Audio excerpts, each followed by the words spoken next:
story of the bride that faked her death to unravel a mystery. They say betrayal cut deepest when it comes from those closest to you. But what if, on the happiest day of your life, the man you trusted with your heart and the friend you trusted with your secrets were secretly planning your death? This is the chilling story of Amara, the billionaire's daughter, who turned her own wedding into the stage of the most shocking revenge her community had ever seen. Amara was not just any bride. She was the only daughter of Chief Okafor, a real estate tycoon whose name carried weight across the nation. Her wedding was the talk of the city. Luxury cars lined the streets, designers flew in from Paris and Milan, the kind of wedding that made headlines. She was elegant, soft-spoken, and genuinely kind. Despite her father's wealth, she was admired for her humility. And on the eve of her wedding, everyone said the same thing. Amara is about to marry the love of her life. The groom, Chike, was handsome, charming, and appeared to be the perfect man.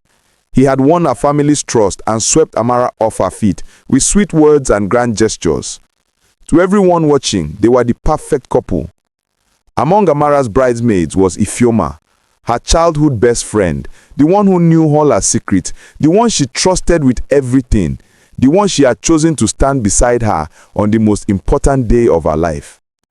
But behind the smiles, behind the glittering gifts and champagne toast, a deadly plan was already unfolding. What no one knew was that Chike and Ifeoma were more than just acquaintances. Months before the wedding, they had begun an affair. What started as stolen glances and flirtation turned into secret meetings in hotels across the city. Chike was blinded by greed, and Ifeoma was driven by envy. She envied Amara's wealth, her privilege, her beauty, her status.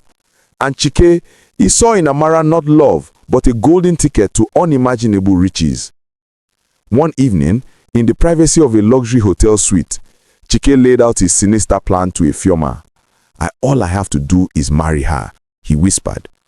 Once she's gone, her wealth becomes mine, and then we'll live the life we deserve. Ifeoma hesitated. But how? She trusts us. Chike smirked. That's the beauty of it. We wait until after the wedding. On the honeymoon, an accident happens. No one will ever suspect, and you, my love, will take her place. It was a perfect crime, crafted with cold precision. And Ifeoma, despite her initial hesitation, eventually agreed. Blinded by desire and greed, she sealed her best friend's fate. But fate has its own sense of timing. On the eve of her wedding, Amara returned unexpectedly early to her bridal suite. As she walked down the corridor, laughter and whispers spilled from a slightly open door. She stopped when she recognized the voices. Chike and Ifeoma. Curiosity pulled her closer, but what she heard shattered her world. She's too trusting, Chike said. By the time the world knows, she'll be gone, and her billions will be ours. Amara froze, her breath caught in her throat. For a moment she felt dizzy, her knees weakening under the weight of betrayal. The two people she trusted most were plotting her death. Tears streamed down her face silently as she pressed her back against the cold wall. She wanted to scream, to burst in and confront them, but something stronger than anger took hold of her. Clarity. If she reacted now, she'd be dead before morning. She had to outsmart them. That night, Amara didn't sleep. She sat by the window, staring at the city lights, planning her survival. By dawn, she had made her decision. She would give them exactly what they wanted, her death, or at least the illusion of it. The next morning, chaos broke loose.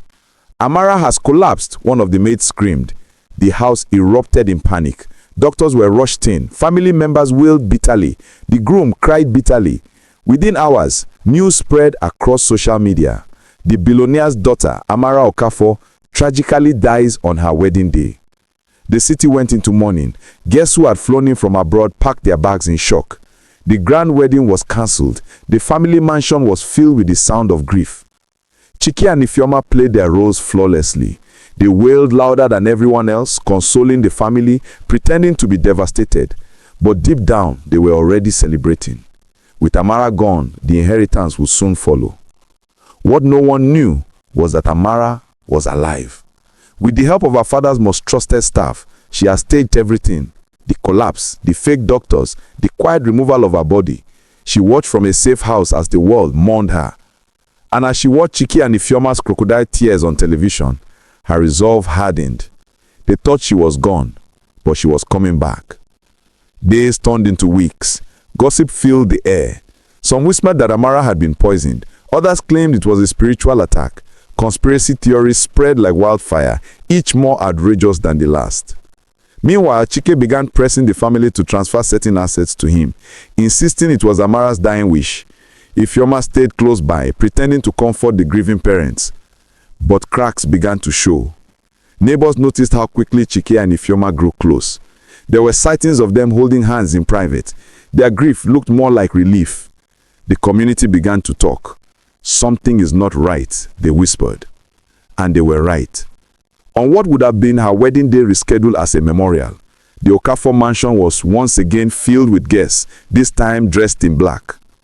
Just as the pastor began the prayer, the doors of the hall burst open. Gasps filled the room. Phones dropped to the floor. There stood Amara, alive, radiant, and very much breathing. Chike staggered backward, his face drained of color. Ifeoma fainted on the spot. Amara's voice was steady as she spoke. "You planned to kill me, both of you. But today, in front of everyone, I return not as your victim, but as your judge." She turned to the crowd and revealed everything. The overheard conversation, their secret meetings, their greedy plan. Evidence played on the screen, recordings, photos, even hotel receipts she had collected.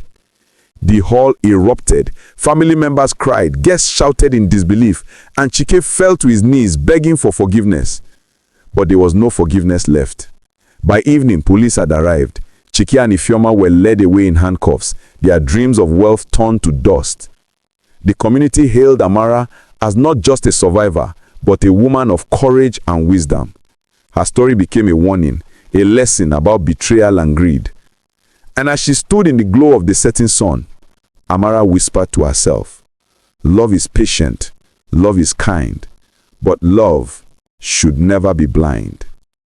This is the story of Amara Okafor, the bride who died to live, and live to expose the wicked.